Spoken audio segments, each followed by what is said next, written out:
Então, pessoal, a gente vai falar de artrite séptica. E antes de começar a discutir um pouco sobre a artrite séptica, a gente decidiu trazer esse caso clínico, tá certo? Na verdade, não é um caso clínico, é uma questão de acesso direto. Ou seja, vocês podem se deparar com essa questão aí no próximo ano, tá certo? Era um menino de 4 anos de idade com uma diminuição da movimentação da perna direita há 3 dias e mancando há 1 dia. Nega febre, irritabilidade ou alteração do apetite. Antecedente pessoal, tinha um resfriado leve, no exame físico tinha um bom estado geral, estava corado, hidratado, afebril, e no exame físico tinha também uma articulação do quadril direito com discreta dor na mobilização passiva e ativa, sem diminuição da mobilidade. Provas inflamatórias normais, né, VHS-PCR, e a radiografia da bacia estava normal. Questão aí, PEIPUM. Qual o diagnóstico? A letra A, ele traz sinovite transitória do quadril. A letra B, ele traz anemia falciforme. C, artrite idiopática juvenil. E D, artrite séptica do quadril. Primeira coisa, quando a gente vai resolver uma questão, seja de prova ou seja uma questão da vida mesmo, a gente tem que ver. Ricardo, só uma coisa, compartilhei contigo o mouse. Tu vai poder escrever, riscar alguma coisa aí, viu? Ah, Beleza? beleza, valeu. Certo? Então, a primeira coisa, quando a gente se depara com um paciente que tem uma queixa vaga aí de diminuição de movimentação da perna, enfim, há 3 dias, a gente tem que, primeira coisa, é ver a idade. Bota o paciente na faixa etária, ou seja, um paciente de 4 anos, e tem uma história aguda, ou seja, ele começou a diminuir a movimentação da perna há 3 dias, e apenas há 1 dia que ele está mancando. Então, nesse episódio agudo, a gente já pode aí excluir a letra C, que é uma artrite idiopática juvenil, que pode ser um paciente que tem uma poliartrite, pode ter outras alterações, como lesões de pele, enfim, que geralmente é mais crônico. A gente também pode excluir a anemia falciforme, que é uma doença que o quadro clínico seria mais florido, a gente poderia ter icterícia, uma anemia hemolítica, aumento de bilirrubinas indiretas, e a questão não falou nada disso. Então, a gente fica com as duas principais hipóteses diagnósticas, que são sinovite transitória do quadril e artrite séptica do quadril. E essa aula é extremamente importante para que a gente possa ter segurança, que vocês possam ter segurança, tanto na prova quanto na vida, dessa distinção. Artrite séptica e sinovite transitória do quadril, tá certo? Quais são os objetivos da nossa aula? Primeiro, a gente vai falar um pouco sobre epidemiologia, fisiopatologia, tá certo? Clínica, como é que esse paciente se apresenta, a importância do exame laboratorial, radiologia, tratamento e diagnóstico diferencial.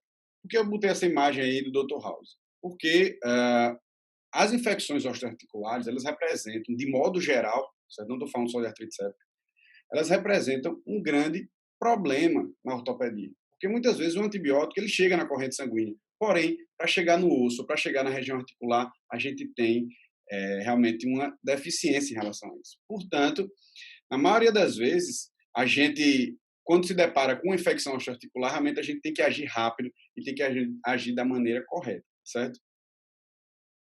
Então, vamos lá. Então, Joaquim, qual é o conceito? O que é uma artrite séptica? Nada mais é do que uma infecção piogênica, tá certo? Ou seja, uma infecção bacteriana que entrou, ou seja, que se alojou na cavidade articular, tá certo? Então, primeira coisa de tudo é saber esse conceito, infecção bacteriana dentro da articulação. E quem são esses pacientes? Aí é uma questão muito importante. De modo geral, os adultos realmente são os principais, né? É onde ocorre mais a artrite séptica, principalmente naqueles pacientes que têm alteração já prévia, seja uma gonartrose, né, que é uma artrose do joelho, por exemplo, seja alguma lesão intraarticular, ou paciente que tem uma doença sistêmica, como uma diabetes mellitus. Mas o foco dessa aula de hoje não é esse perfil de paciente, que é o paciente adulto, e sim paciente pediátrico. Por que paciente pediátrico? Porque é exatamente nessa criancinha aí da direita que vocês estão vendo, que a gente vai ter o maior número de morbidade, de complicações. Esse paciente pode evoluir com diversos tipos de problemas, e problemas graves que podem comprometer a vida dele e a funcionalidade do membro dele, tá certo? Então, de modo geral, quem é o paciente? Realmente são os adultos, porém, na faixa etária pediátrica, ou seja, especialmente abaixo ali de 1 ano, tá certo? Indo até 3 anos de idade, as crianças é quem a gente realmente tem que ter um olhar diferenciado. E como é que ela ocorre? Na verdade, essa artrite séptica ela pode ocorrer de diversas maneiras. Uma delas é quando a gente, por exemplo, foi fazer uma punção venosa, uma punção arterial lá, femoral, por exemplo. A gente vai fazer uma punção arterial. Você erra ali e acaba levando aquela sua agulha para dentro da articulação. Isso é uma chamada inoculação direta, ou seja, você levou a bactéria que estava muitas vezes na pele lá para dentro da articulação. Outra forma, contiguidade. Às vezes o paciente tem uma osteomielite, que é uma infecção que ocorre principalmente na região metafisária do osso, e por contiguidade ele pode invadir a articulação gerando uma artrite séptica. Porém, a forma mais comum da artrite séptica na faixa etária pediátrica é realmente a disseminação hematogênica. Ou seja, são aqueles pacientes que teve uma história de piodermite, por exemplo, que é aquela infecção de pele, ou teve uma faringoamidalite, e acaba fazendo uma bacteremia e alojando na articulação, tá certo? Então, esse prognóstico do paciente depende diretamente do diagnóstico precoce e do tratamento eficaz e precoce também. Ou seja, isso tudo é muito importante, vocês entenderem o conceito, quem é o paciente, e a mensagem mais importante é essa, saber que tem que agir rápido, tanto no diagnóstico quanto no tratamento. Então, de modo geral, na faixa etária pediátrica, a artrite séptica ela é responsável por 0,25% das hospitalizações. Ah, que é muito pouco. Porém, é muito grave. Certo? Ela leva a uma morbidade muito grande caso não tratada da maneira correta. Por isso a importância do tema. E, de modo geral, se você olhar todas as faixas etárias, isso inclui idoso, adulto, crianças, o Staphylococcus aureus, ele realmente é o fator etiológico mais comum. É lógico que vai ter algumas faixas etárias, por exemplo, você vai chegando no paciente, um adolescente que começou com a vida sexual, então ele pode também ter uma artrite séptica decorrente de da Neisseria gonorrhea, por exemplo. Pacientes internados em UTI, que estão com acesso venoso central, aí a gente pode ir mudando um pouco esses agentes etiológicos. Porém, de modo geral, o Staphylococcus aureus realmente é o agente etiológico mais comum. E 94% das vezes é monoarticular, ou seja, acomete uma articulação. Tá certo? Isso é muito importante, porque quando a gente viu lá naquela questão que ele falou de artrite idiopática juvenil, ela pode vir poliarticular. E a artrite séptica, geralmente, é monoarticular. Tá certo? Então, a imagem é essa. É uma criança, que na maioria das vezes é menor do que 1 ano de idade, tá certo? E isso é um dado de um livro de ortopedia, tá certo? Que ele trouxe que o quadril, na criança, é a articulação mais acometida com artrite séptica, seguida do joelho. Ou seja, as articulações que recebem carga, tá bom? Quadril e joelho. Então, vamos lá. Só relembrando, como é que ocorre? Como eu falei, a forma hematogênica é a mais comum. Esse paciente pode ter uma infecção bacteriana à distância, tá certo? Que vai invadir a corrente sanguínea dele. O segundo modo, inoculação direta. É muito comum, tanto pacientes que têm uma história de algum procedimento invasivo, como eu falei, ou até um procedimento cirúrgico da ortopedia mesmo. Às vezes você faz uma fixação externa. Aí vou usar um exemplo bem corriqueiro do dia a dia. Você vai fazer uma fixação externa e vai botar seu pino de chãs. Ao invés de você botar o pino de chãs de uma maneira em que aquele pino não acessa a articulação, você acaba botando ele perto lá do joelho. Isso pode, no futuro, levar a uma infecção dentro da articulação, certo? Inoculação direta ou contiguidade, que seriam os casos que eu falei de osteomielite hematogênica aguda, por exemplo. Então, a gente vai falar aqui da hematogênica. Esse paciente teve uma infecção prévia. Detalhe, nem sempre ele vai chegar com uma historiazinha clara que teve aquela infecção. Ah, há 2 semanas atrás eu tive uma piodermite. Não.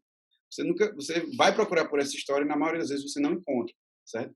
Então, como é que ocorre? Você teve uma bacteremia, certo? Ou seja, a bactéria chegou na corrente sanguínea, chegou até a região da articulação e nesse momento não é toda a bactéria que chega na articulação que desenvolve a artrite séptica.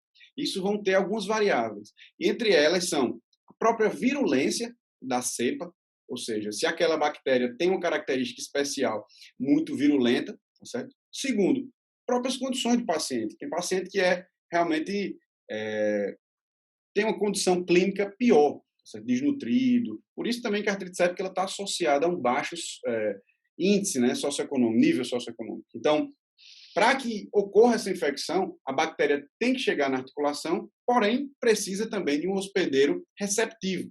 Seria realmente uma criança sem defesas, tá certo? Então, no momento que ela atinge a articulação, ocorre uma cascata inflamatória. E essa cascata inflamatória é o ponto-chave que a gente precisa entender. Por quê? Tanto a resposta do próprio indivíduo que a partir da cascata inflamatória, produz substâncias que acabam por lesar essa articulação. Tá certo? Então, é a própria resposta inflamatória que pode levar à destruição da cartilagem, porém, as próprias toxinas das bactérias, ou seja, tem algumas bactérias que têm a característica de chegar na articulação e realmente destruir a cartilagem articular. Certo, pessoal? Então, é muito importante essa cascata aí, você entender que a disseminação hematogênica é realmente a mais comum, tá certo? Porém, ela depende de alguns fatores, que são virulência do patógeno e as condições do próprio hospedeiro. E um detalhe, cartilagem é algo que a gente, na ortopedia, a gente preserva ao máximo. Isso é tão importante, eu acho que você já tem esse conceito, que quando a gente, por exemplo, vai fazer uma fixação de uma fratura, quando a gente tem uma fratura na articulação, a gente tenta ao máximo fazer com que aquela articulação fique congruente, tá certo? Por quê? Porque a cartilagem como é que se diz, é a parte mais nobre que a gente tem da região articular, tá certo? É ela que faz com que a gente consiga fazer a mobilidade, por exemplo. Por isso, a importância da artrite séptica e por isso a importância desse organograma aí que a gente colocou. Ok, então a gente vai falar um pouco sobre o quadro clínico. Geralmente esse paciente se apresenta com uma limitação atraumática articular, e isso é muito importante, essa história de que a limitação é atraumática, tá certo?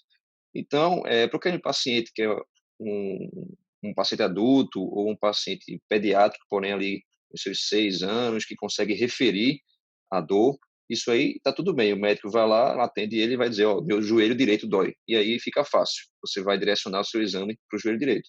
Só que muitas vezes, como o Joaquim falou, o paciente acometido é um paciente menor do que 1 ano. Então você vai depender muito da percepção dos pais da criança para dizer, ó, eu fui trocar a roupa dele, mexi no quadril, toda vez que eu mexo aqui para trocar a roupa, ele começa a chorar quando eu mexo nessa perna aqui, desse lado aqui. Ou então, ó, eu coloquei ele no chão, toda vez que ele apoia o pé no chão, ele começa a chorar e pede o colo de novo.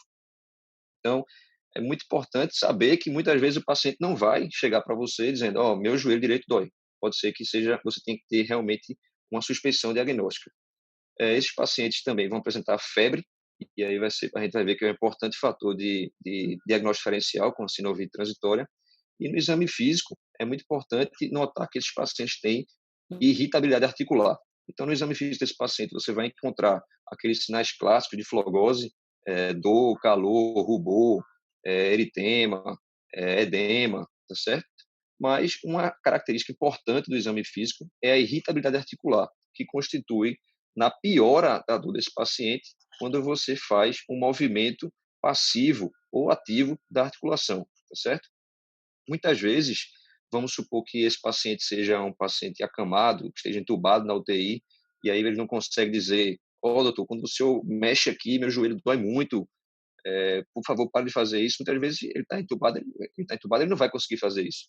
Então você nota até um bloqueio mecânico mesmo da articulação. Você mexe o joelho esquerdo, que não é acometido, e você vê que tem uma mobilidade boa naquele joelho. Aí você vai para o joelho direito, você tenta fazer uma movimentação passiva e você vê que você tem dificuldade, como se tivesse um bloqueio ali mecânico impedindo a movimentação.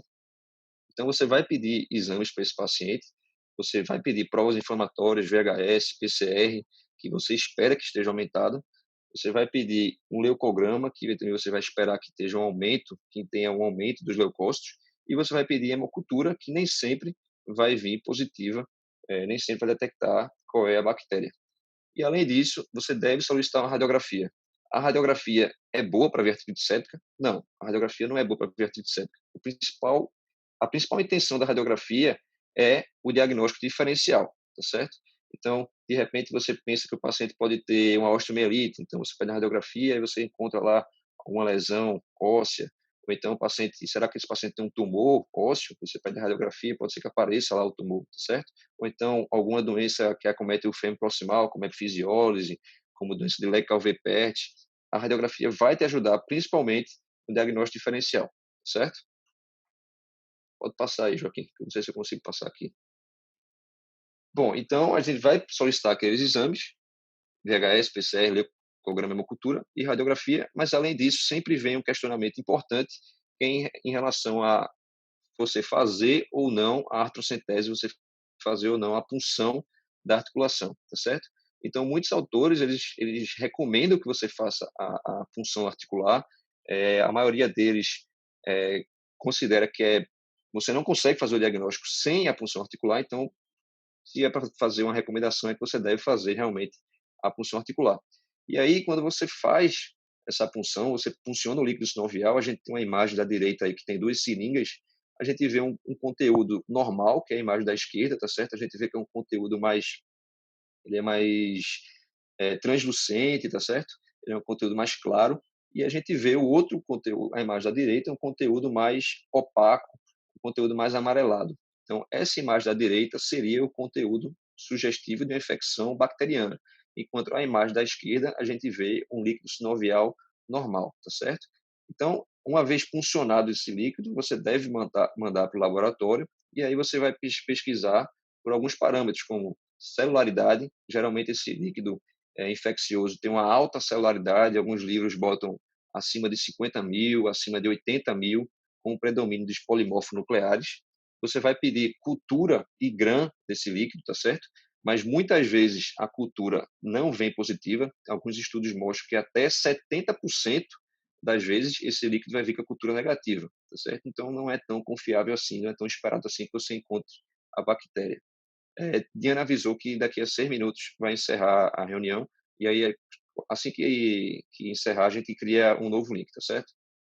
Você também vai pedir glicose desse líquido, e o esperado é que essa glicose venha baixa, venha cerca de 30% do valor da glicose sérica, e a proteína também nesse líquido você espera que esteja aumentada, tá certo? Então, de um modo geral, a artrocentese vai te ajudar a fazer o diagnóstico. Tinha outra questão aí no slide em relação à utilização de ultrassom ou não. O que é que os livros falam? O ultrassom ele pode ser utilizado como uma arma diagnóstica, como mais uma arma diagnóstica, mas não é um exame essencial para você fazer o diagnóstico, tá certo? Eles indicam a utilização do ultrassom mais para aquela punção articular, para guiar uma punção articular. E isso é bastante importante na punção da articulação do quadril, que é uma punção difícil, tá certo? Uma punção muito difícil de fazer às cegas. Você acha que está na articulação do quadril, então você puxa algum líquido, alguma coisa ali, aí você, não tem artrite séptica não, mas talvez você não tenha realmente penetrado a articulação. Então, o ideal é que uma punção do quadril seja feita guiada por ultrassom. Pode passar aí, Joaquim. Bom, em relação ao diagnóstico diferencial, existem várias patologias que entram no diagnóstico diferencial da artrite séptica, como a gente falou, tumores, infecções, seja de músculo, seja infecção osteomielite realmente, seja a própria história de trauma, muitas vezes é um trauma específico, a mãe não presenciou, então pode ser que tenha uma história de trauma que fica ali meio vaga. Doenças reumatológicas, doença de Leca-Alvepert, epifisiólise, mas sem dúvida o principal diagnóstico diferencial e o principal diagnóstico diferencial difícil de ser feito é a diferenciação da artrite séptica com a sinovite transitória, certo? E para isso existem alguns critérios que vão nos ajudar a diferenciar essas duas. Esses critérios são os critérios de Cocker, os critérios de Kocher, cada pessoa fala de um jeito. Então, são 4 critérios. O primeiro critério é a febre maior do que 38,5, o VHS maior do que 40, leucócitos maior do que 12.000 e incapacidade de suportar o peso. Então, com esses critérios, você consegue ter uma boa ideia se aquele paciente tem ou não tem artrite séptica. Por exemplo, se o paciente tiver nenhum critério desses, ele vai ter provavelmente 0% aproximadamente 0% de chance. Se ele tiver um critério, aí já sobe para 3%. Se ele tiver 2 critérios, aí já sobe para 40% de chance. E se ele tiver 3 ou mais critérios, aí a chance já é maior do que 90%, tá certo? Então, você precisa saber desses critérios de Kocher para lhe auxiliar a fazer o diagnóstico diferencial, que é muito importante com a sinovite transitória. Bom, uma vez diagnosticado a artrite séptica, a gente vai para o tratamento, tá certo? O tratamento deve ser instituído assim que for feito o diagnóstico. Então, como é que é feito o tratamento? Ele é feito com antibiótico terapia venosa, tá certo? Por 4 a 8 semanas. Ah, precisa ser antibiótico venoso por 4 a 8 semanas? Não, não precisa. Você pode fazer um período inicial de antibiótico venoso, depois que aquele paciente melhorar, que já foi feita a cirurgia, e aí você vai vendo ali parâmetros como VHS, PCR, você pode trocar com antibiótico oral. Isso, inclusive, é recomendado, tá certo? Porque diminui a hospitalização do paciente, diminui a morbidade. Então, você vai fazer antibiótico venoso, geralmente esse antibiótico é a cefazolina ou a oxacilina, sempre pensando naquele principal patógeno, que é o Staphylococcus aureus, e você vai fazer também a cirurgia precoce, tá certo? É, pode ser que seja outro antibiótico? Pode, lógico, tem paciente UTI, às vezes ele tem um patógeno que é muito droga resistente, ou então um paciente, como o Joaquim falou, que pode ser que seja um gonococo, então pode ser que sejam outros antibióticos, tá certo? Mas geralmente cefazolina, oxacilina, tá? E a cirurgia precoce, o que seria a cirurgia precoce? Passa aí, Joaquim. Bom, a cirurgia precoce, o livro traz várias opções de intervenção, tá certo? Nessa imagem da esquerda, a gente vê um paciente que está tendo o seu joelho puncionado, tá certo? Sempre bom lembrar que toda vez que for fazer uma punção, tem que ter as técnicas de antisepsia e asepsia adequadas para você não levar um patógeno para dentro da articulação. Então, uma das formas de intervenção precoce seria múltiplas aspirações com lavagens pela seringa, tá certo? Só que essa não é uma tática boa, tá? Então, imagine que você tem um conteúdo mais espesso, que não passa pela seringa, você não consegue ver direito a articulação, você não consegue limpar, ter firmeza que você limpou aquela articulação, tá certo? Então, as duas opções mais utilizadas são a limpeza por artroscopia, que é a imagem do meio que está sendo mostrada, e essa é uma tática que vem ganhando força cada vez mais, e a artrotomia realmente cirúrgica, tá certo? Vai abrir a articulação de maneira cirúrgica e fazer uma limpeza daquela articulação. Vou passar aí. Bom, então, como a gente falou, a artrite séptica é uma doença séria que pode levar a diversas complicações, tá certo? Uma dessas complicações seria a necrose avascular. O que é isso? Seria um comprometimento da vascularização daquele osso, tá certo? Então, isso é muito comum no quadril, isso é muito comum no húmero. Por quê? Porque a metáfise desses ossos, do húmero do fêmur, elas são intraarticulares, tá certo? Elas são intracapsulares. Então, um aumento, uma distensão da cápsula pelo acúmulo de líquido daquele pus ali dentro, tá certo? A distensão da cápsula compromete a vascularização desses ossos, tá? Então, a gente vê na imagem da direita um paciente que teve uma artrite séptica no quadril direito e evoluiu uma destruição, uma necrose vascular da cabeça do fêmur, tá? Outra complicação também que pode ser feita principalmente naqueles pacientes mais imunocomprometidos, aqueles pacientes muito novinhos, é a sepse, evoluindo com choque séptico e até óbito. Também pode haver distúrbios do crescimento, esse aumento capsular, essa infecção pode levar a uma destruição da fise de crescimento daquele paciente, ele tem uma discrepância no membro inferior, ele tem alguma deformidade angular no membro inferior. Também é comum que esse paciente tenha sinovite de repetição, então aquele paciente que fica tendo episódios de sinovite vez ou outra, tá certo? E também a artrofibrose, que seria a formação de fibrose dentro da articulação, que vai comprometer a mobilidade daquela articulação. Então, quando você pensa na articulação feito joelho, feito quadril, que são bastante importantes assim para a prática diária, para a atividade diária do paciente, ele vai com certeza ter uma perda funcional, certo? E como mensagem para casa, esses 3 pontos. Primeiro, diferenciar uma artrite séptica infecciosa bacteriana de uma artrite reativa, no caso, uma sinovite transitória do quadril, como a gente citou durante a aula, tá certo? Na dúvida, solicite a avaliação do especialista, porém, você já vai ter em mente que esse paciente pode ter uma artrite séptica e precisa de um diagnóstico precoce, especialmente de um tratamento precoce com antibiótico terapia, iniciando com antibiótico intravenoso, tá certo? Lembrar que esse antibiótico dura aí pelo menos 1 a 2 meses, tá certo? Inicia com intravenoso e depois faz a transição para o oral, tá certo? E, além do antibiótico, cirurgia precoce, tá certo? Essas são as mensagens para casa.